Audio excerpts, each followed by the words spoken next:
Начальник комендатуры Рымаков Сергей Варламович. Так точно. Капитан Сапега назначен к вам заместителем. Нема руки, товарищ Сапега. Валяется где-то под Севастополем. А что это вы в ночь, в полночь, да еще с архаровцами? А, за подписью самого товарища Вершинина. Ну так, список прописанных у нас у паспортистки имеется. А не прописанных здесь уймища. Что случилось, Сережа? Секретная операция. Придется мобилизовать весь личный состав. Вам для этого врач может понадобиться. Никак нет, товарищ Чарушина, не понадобится. Иди ложись спать. Утром вернусь. Лейтенант Фонариотов, военный корреспондент газеты «Красный Крым». А что, разве мероприятие будет прессой освещаться? Нет. Мероприятие пройдет под подписку о неразглашении, но райком требует подробное протоколирование акций. А товарищ Фонариотов не только мастерски владеет пером, он еще и умеет держать язык за зубами. И вот еще фотограф обязали взять. Снимки прямо в Москву. Здрасте. Саша Белозерский. Здрасте. Здрасте.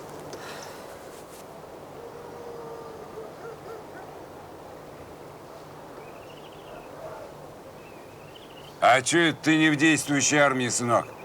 Я очень хочу. Меня не берут по болезни. В 41-м, говорят, взяли, а сейчас лечиться заставляют.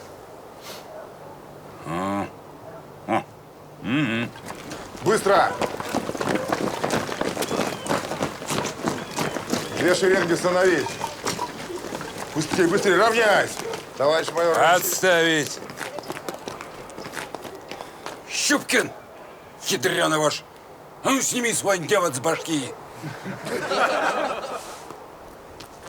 А то понимаешь, что тут у меня как фон Барон.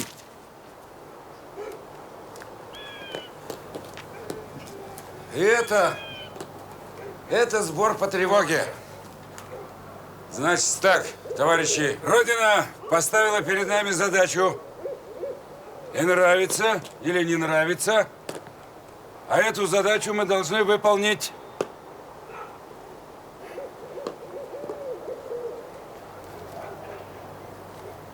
А где Литка? Где Литка?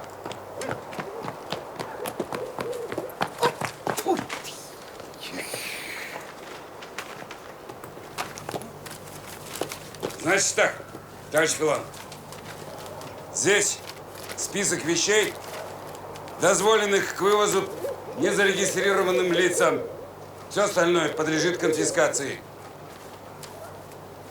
Ну, чтоб только грабежом не выглядело. Есть. Ну, Литка, ты и надышала себе сиськи. Отставить!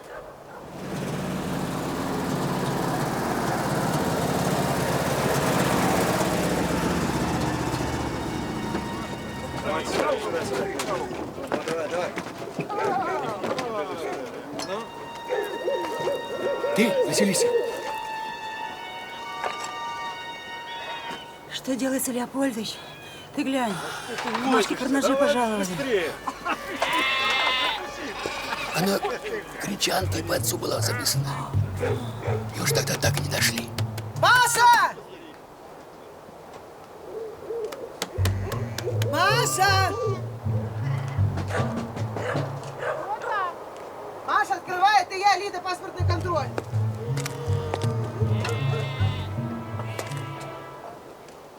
Кто там?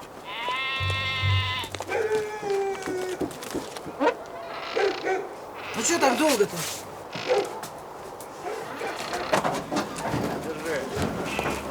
А скажи-ка, благодатный ты мой, я человек новый, а ты здесь уже месяц. Жалостью вроде не обремененный. Все дома в описи есть. За родником, говорят, в хибарке гречанка живет. То ли дитё малое, то ли девка, то ли старуха. Как это? А я знаю. Ее местные называют холерой. Говорят, что она ведьма. Местный дурачок Вилкин может дорогу показать.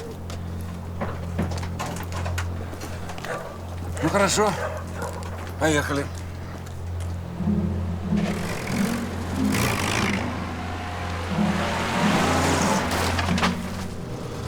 Не ехали бы вы туда, уважаемые. Ее даже Сан-Товарищ Христофопола не трогали. И немцы ее не трогали. Правду говорит, уважаемый. Не стоит нам туда ехать.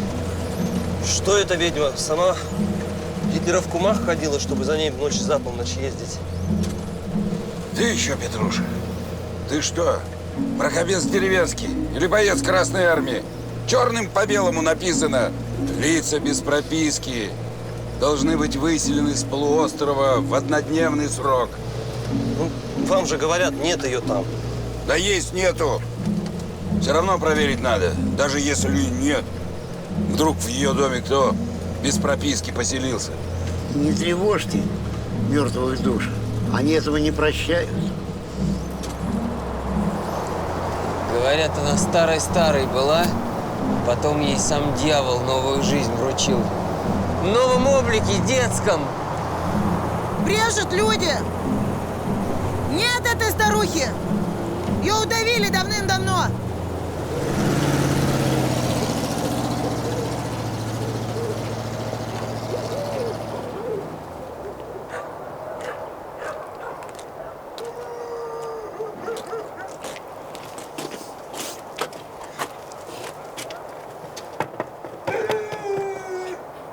Товарищ проживающий, откройте дверь, пожалуйста.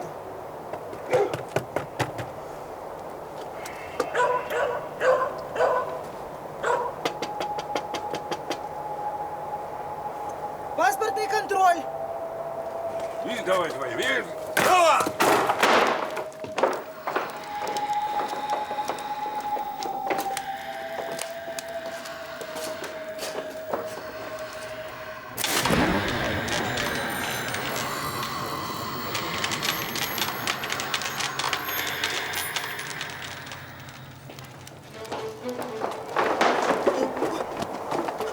Теперь жизни не будет. Закляла старуха на смерть всех, кто за черту зашел. Не каркай, старик. И взял ангел кадильницу, наполнил ее огнем из жертвенника, и опрокинул на землю, и произошли слова, и громы, и молнии, и землетрясения, и 7 ангелов, которые имеют 7 труб, приготовились трубить.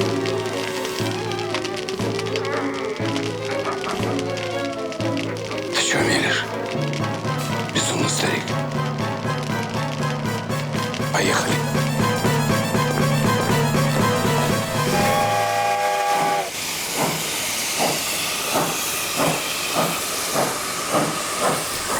Знаю я, совсем не тот, кто вам для счастья нужен. Он пусть за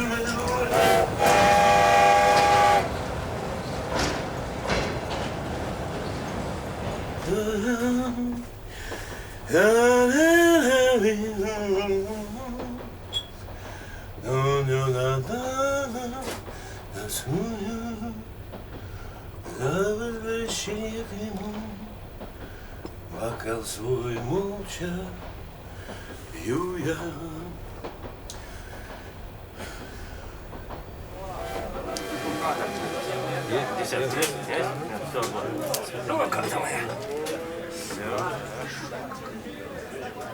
Слышь, Васек, а что на станции не торгует никто? Это Николай Петрович, не просто станция, граница. Какая граница? Наша армия все границы уже того упразднила. Держи, мальчик. Я на своем танке 3 границы прошел. И ни разу, Вась, ни одного пограничника Васек не видел. Так кто ж танк? А это железная дорога. Это что ж получается, что доблестный капитан Маточкин не может водки купить? Для того я 2 года себя боевой славой осенял, увечья терпел, а? Ну, потерпите часок, ты Кишинев. Там вина и виноградной водки, хоть залейся. Это временные неудобства. Временные неудобства у нас в 41-м были. А это следует назвать выдумкой штатских говнюков, чтобы показать нам, что они начальники здесь.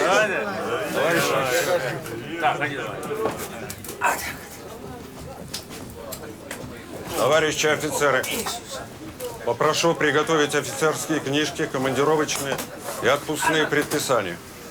Просим четко и ясно отвечать на вопросы и не пререкаться с бойцами пограничной службы, если те потребуют личные вещи к досмотру. Спасибо за внимание и содействие.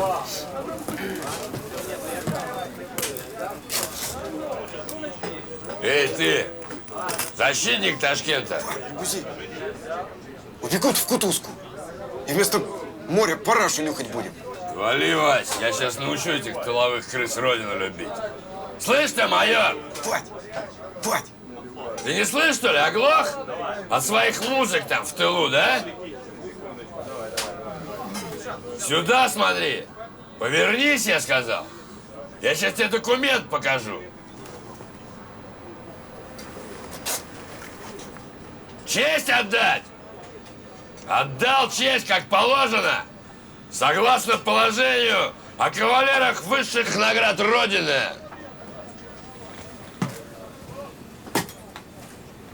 Ваши документы, товарищ герой Советского Союза. Ты мне не товарищ. У меня один такой тыловой товарищ жену увел. Ваши документы.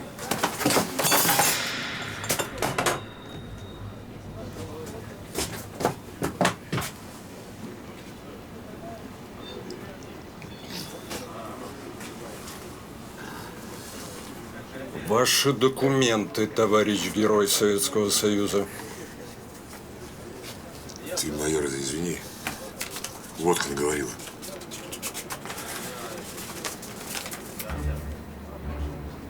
Куда направляетесь? В Крым по ранению. До полного излечения.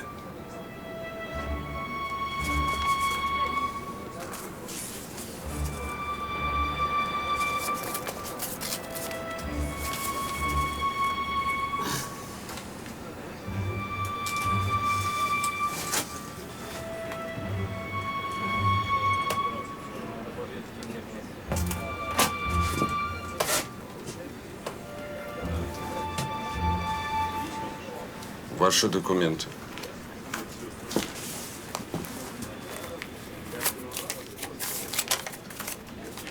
Кошкин Вася. Ой, то есть старший лейтенант Кошкин. Тоже после тяжелого ранения. Воздухом морским дышать. Попрошу пройти со мной. Товарищ майор, что-то не в порядке? Кое-чего не хватает. А что там не хватает, майор? Да что ж там не хватает? Майор, Да что ж ты, а? внимательно посмотри. Что ж я от головотяпства Писарчука полкового да не терять буду. Николай Петрович, ну, мы ж с вами... У тебя моей руки нет. Только без руки 100 лет прожить можно. А у меня легкие. Насквозь! У вас колея оставлена. Может, процесс уже легче-то пошел. Ты глаза-то разуй. Да в документ по новой глянь. Может, не досмотрел? Ребят, заступитесь. Да в самом деле, посмотри, что так сразу резко? Следующий эшелон через 3 дня. Мне что в этом Кагуле коптиться? Вы же сами в таком винегрете увязнуть можете. Товарищ старший лейтенант, сдайте личное оружие.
Кто такой? Кто? Ну! Майор, скажи, чтобы мне вкололи что-нибудь. Порошков и мазей не жалели. Я жить хочу. С какой целью ты здесь? С какой целью? Лечить меня будут. Будут. Будете и палата, и курица вареная, и врачихи, и все будет, если только говорить начнешь прямо сейчас. А то ведь, если не будешь, то мы тоже быстро не побежим. А до госпиталя далеко? Буду говорить. Только лечите. Буду говорить. Только бегите. Ага. Кто? Кто? Кто ты такой? Кто? Спиридонов Василий лейтенант. Тихо. Тихонечко, ребята. Взят в плен Подземьянка. Так, где завербован? Ах, спецком. Лагерь. О, больно. Сейчас. Сейчас добежим, не будет больно. Давайте.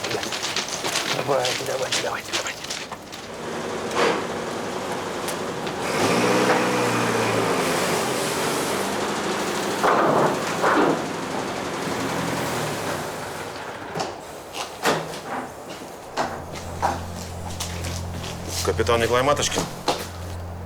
Так точно. Пройдемте.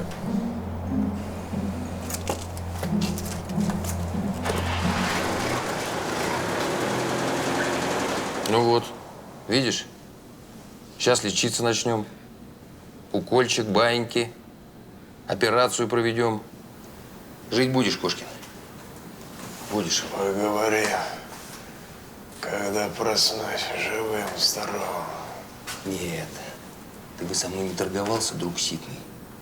А то ведь на этом столе доктор может тебе на живую начать ногу резать, или руку, или еще чего. Ты понял, падаль? Куда ты направлялся? Как теперь? Так, зачем? Задача была добраться и зацепиться. Добраться и зацепиться. Хорошо. Хорошо, дальше. Как они должны были выйти на тебя? Умираю я уже. Скажи докторишке, пусть резать начнет. Тихо. Вот он. Доктор, и что резать начнет? Сейчас начнет. Доктор. Сейчас начнет. Лекарство в шприц набирает. Ну, говори, Кошкин, говори. Назови имя главного. Имя. Я не знаю. Они сами должны на меня были выйти. Они? Кто они? Сколько их? Ну? Тише. Тише, дорогуша, не упирай. Назови пароль или как они тебя должны узнать. Кошкин.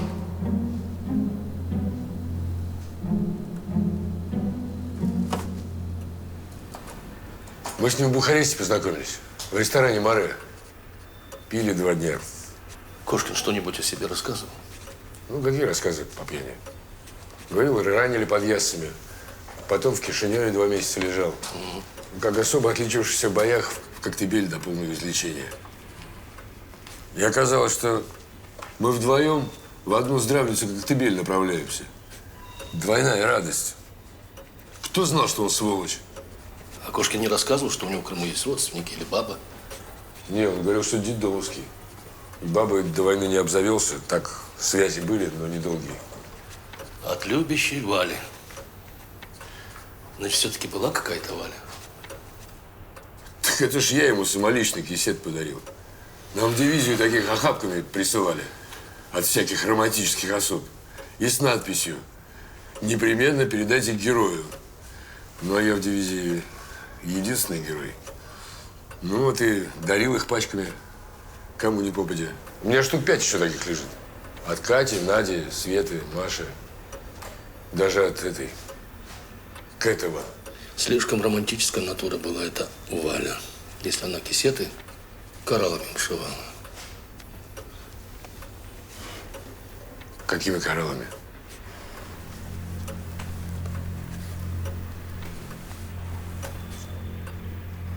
тут никаких кораллов.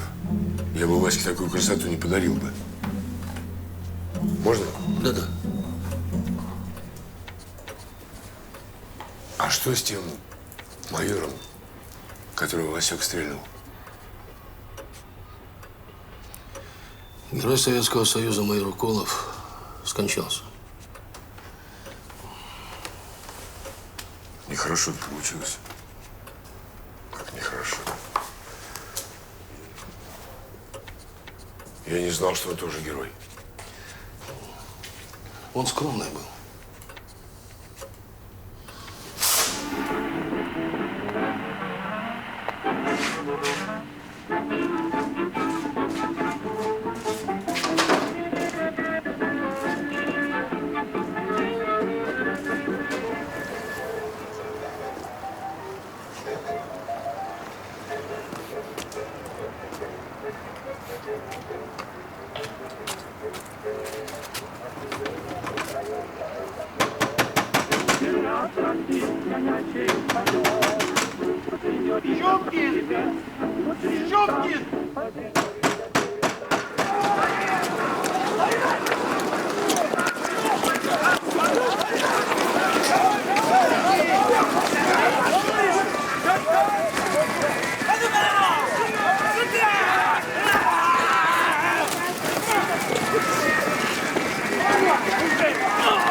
Щупкин!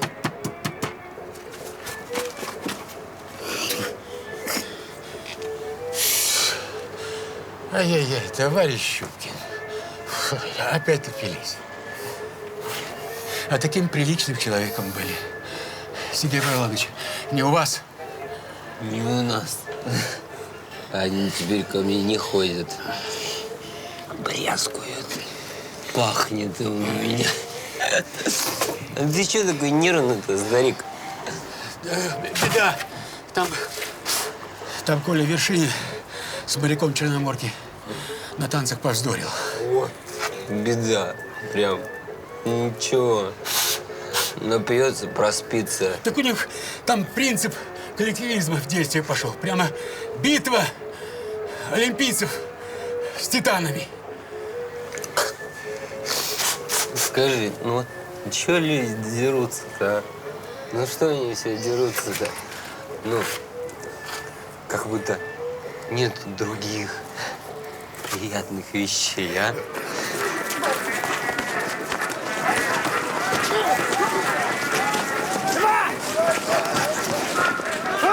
Товарищи! Кидай плеть. Да греха, да. Водочки мне дайте. Товарищ!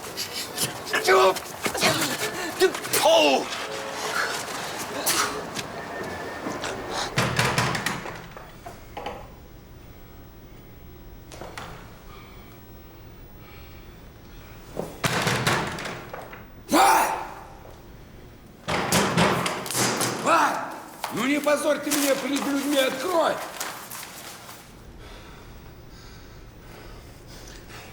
Варь, ну совсем же дураком становлюсь. Ты же врач, что не видишь, что ли?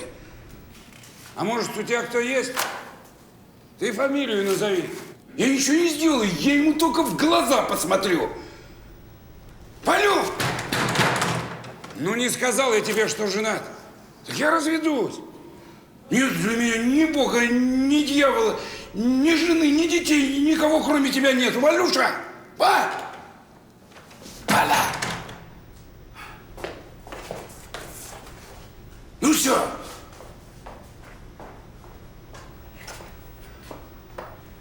Доктор! А может, у тебя такие порошки от страсти имеются, а? Дуст! Сергей Павлович, там ваше присутствие требуется. Иначе наш Басачев эту самую танцплощадку вдрызг разнесет. Чего? Разнесут, сломают эту площадку, танцплощадку. Ну не остановите же никак. Народ, ну я им сейчас, они у меня сейчас такого гопака сопляшь. Народ. Никакие уговоры не действуют.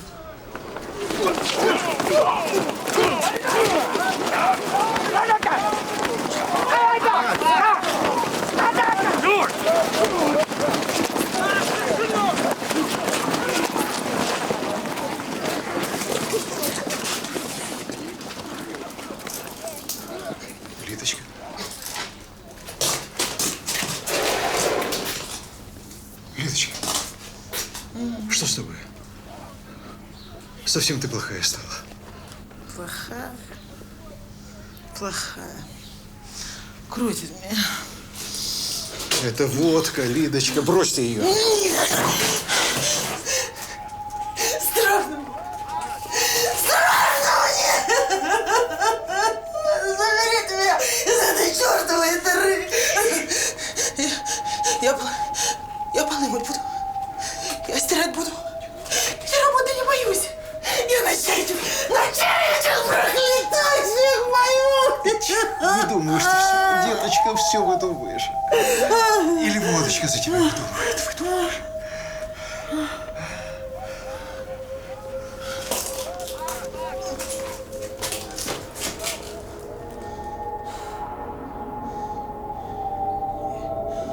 Я ее видела.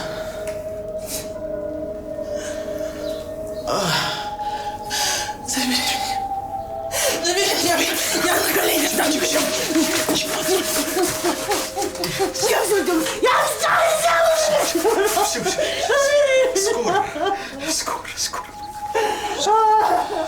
Все. Скоро.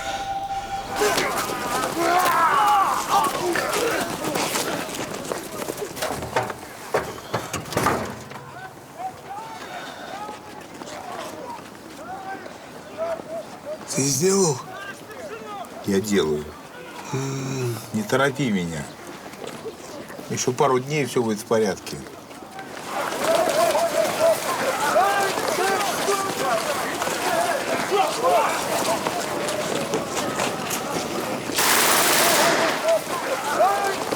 Стоять!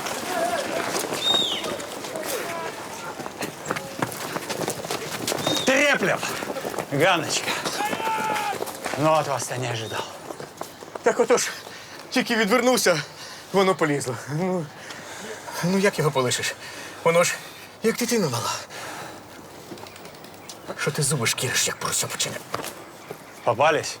Получите по полной. Кому говорю стоять?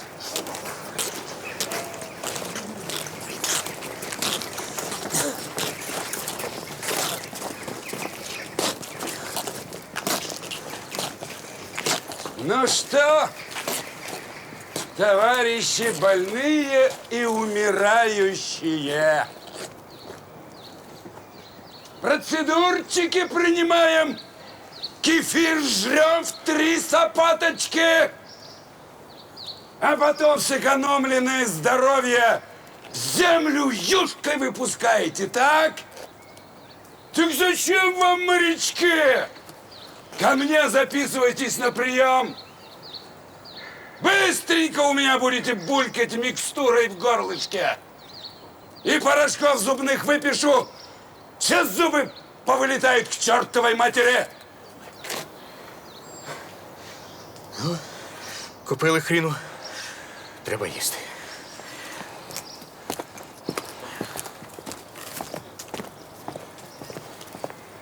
Так, ну и кто тут у нас самый чахлый цветок? Николай Вершинин. Ха.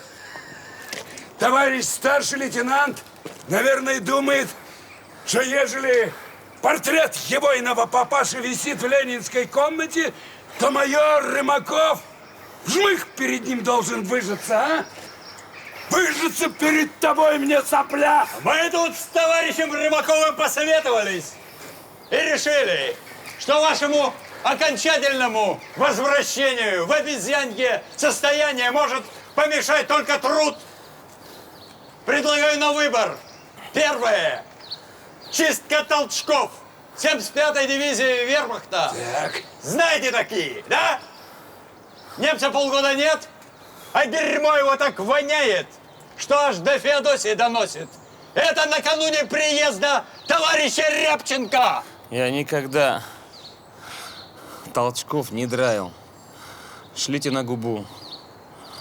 Да хоть в штрафбат.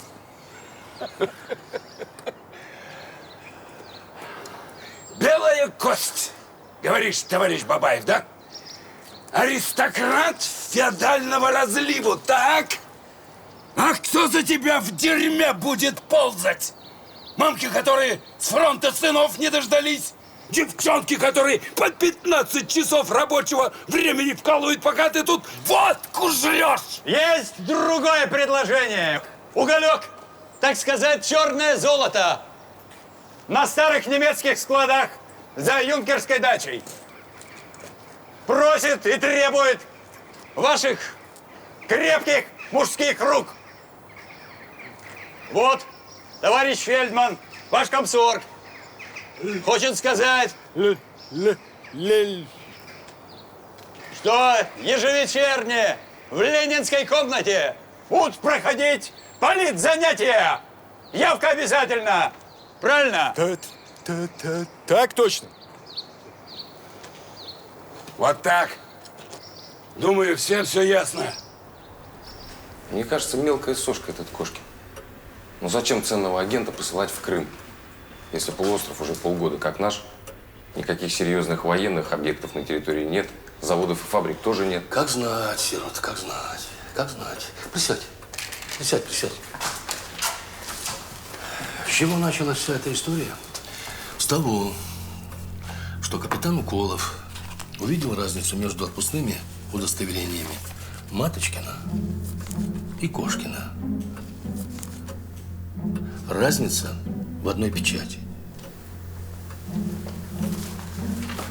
Неделю назад, прямо из Кремля, по всем фронтовым отделам НКВД поступила директива, что все командировочные, отбывающие из частей на Крымский полуостров, должны иметь в документах печать секретного отдела.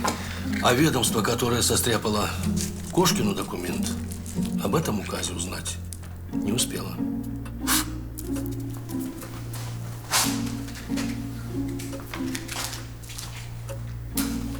А почему же печать именно для тех, кто выезжает в Крым? Я не понимаю. Не знаю. Мне никто ничего не объяснял. Не знаю, даже мне, полковнику СМЕРШ, никто не удосужился объяснить, зачем. Из этого вывод. Значит, такому чину, как я, знать не положено. Но я на всякий случай в Москву о Кошкине полуночника отрапортовал. Он отнесся к этому происшествию очень серьезно.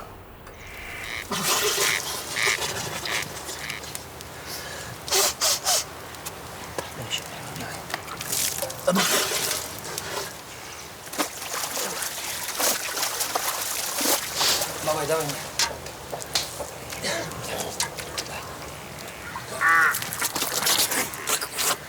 Дальше. А чем мы в этой луже плещемся? Тут, говорят, источник есть, где прям как это, как ванны. Товарищ старшина, так может и мы пойдем? А то здесь как-то неудобно. Іди. Держи. То лейтенант дуже розумний. Нехай собі йде. А ты чего, Ганочка, загадочный такой? Как ребус в комсомолке, а? Ой, товариш офіцер. І голова є, і вуха на місці. А ви хіба про стару не чули? Слышь, старшина, прессу надо передовую читать, а не дураков слушать. Ведьм уже давным-давно на кострах сожгли. А те, кто остались, то сделались домашними хозяйками или торговками семечками. Пойду прогуляюсь.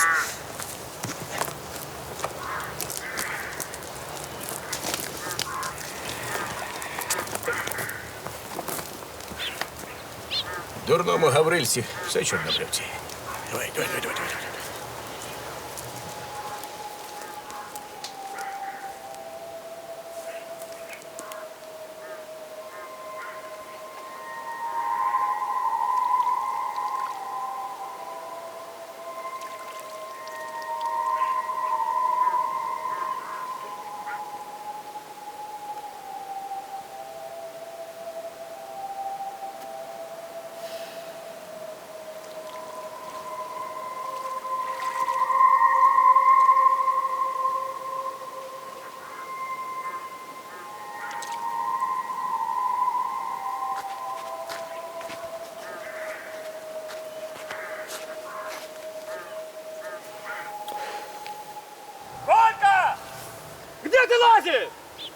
Вон машина уже пришла! Давай быстрее!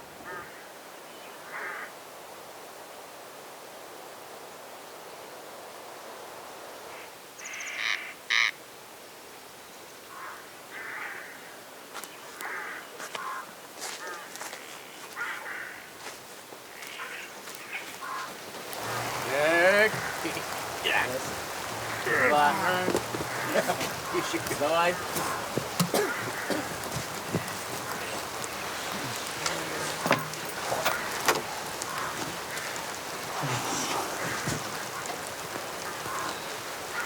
Петруш, а скажи, а здесь бабы поблизости не проживают, нет? Склопендры есть, гадюки есть. А баб нет, даже гадюшьего характера. Баб нет, да? Не, ну я ж не пьяный был, я ж сам видел. Красивая такая, и это, грудь, талия, волосы черные, этот, знаешь, взгляд такой пронзительный. Петрушка, эх, Петруша, на край света бы на свет этих глаз потопал. Кожа белая и кораллы красный, как картина на стене.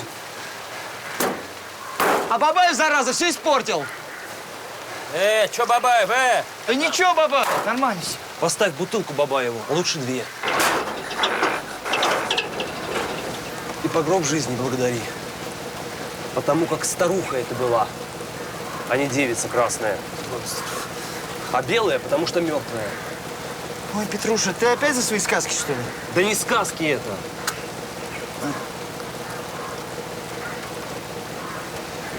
Ты погляди на тех, кто за эту оградку заступил.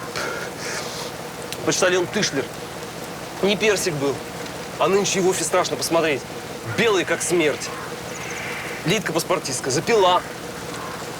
А про Щупкина я вообще говорить не хочу. Нет человека. Он мне как-то тихо, пьяным нашептал, будто бы приходит к нему по ночам баба красивенная. И не по бесстыдству, а просто так вот придет, сядет и молчит.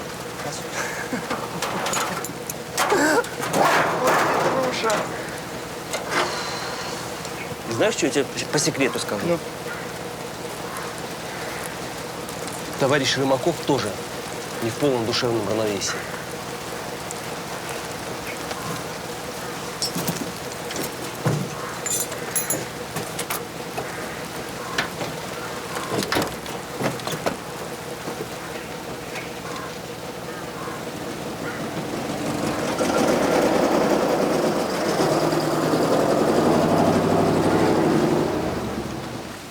Ситуация такова.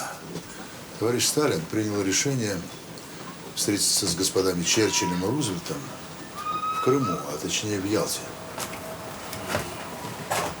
Теперь понятно. Для Гитлера устранение лидеров коалиции – последняя возможность избежать разгрома. В 1943-м в Тегеране немцы действовали нахрапом и сели в лужу, а сейчас они умнее. Задержание Кошкина говорит о том, что теперь Берлин делает ставку не на лихие авантюры в духе Скорцени, а на кропотливую работу по внедрению своих людей на полуострове. Находящиеся на излечении – прекрасное прикрытие. Таких нынче в Крыму сотни тысяч. Кроме того, комиссованных есть куча возможностей зацепиться за местные радиоузлы, комендатуры, райсоветов. Прочее, прочее, прочее.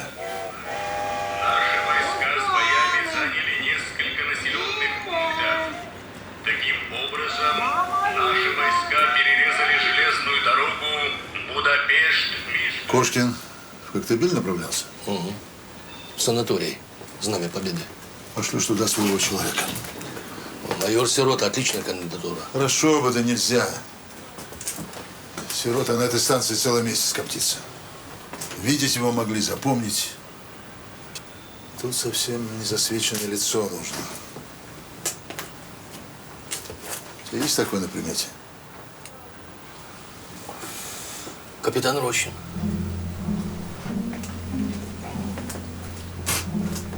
Толковый человек?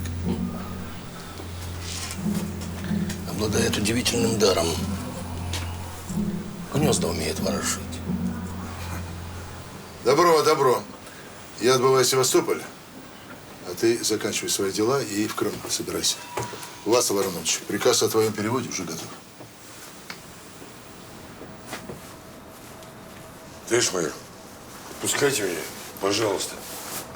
Ведь мою личность проверить, расплюнуть. Меня товарищ Рокоссовский лично награждал. В конце концов, можете позвонить в часть ко мне и дать мне трубку. Не дергайся, капитан. Не в самодеятельности. Товарищ майор, тут старший лейтенант Кошкин. Зови. А его что, не кокнули?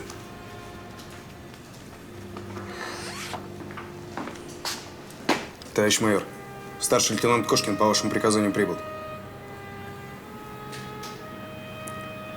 Будем надеяться, что в этом обличии тебя не узнают.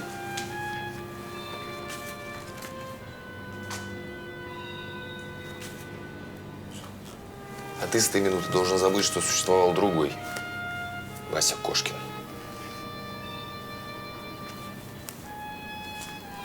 Сейчас отправляйтесь в Николаев. Поезд там задержит. Сядете в вагон, где вас никто не знает. Все ясно? Так точно. Удачи.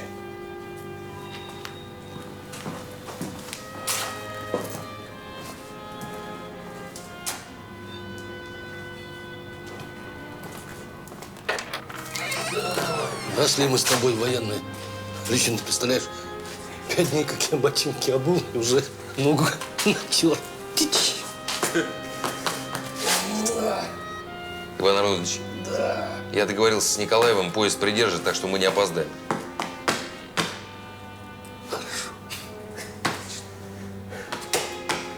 Хорошо.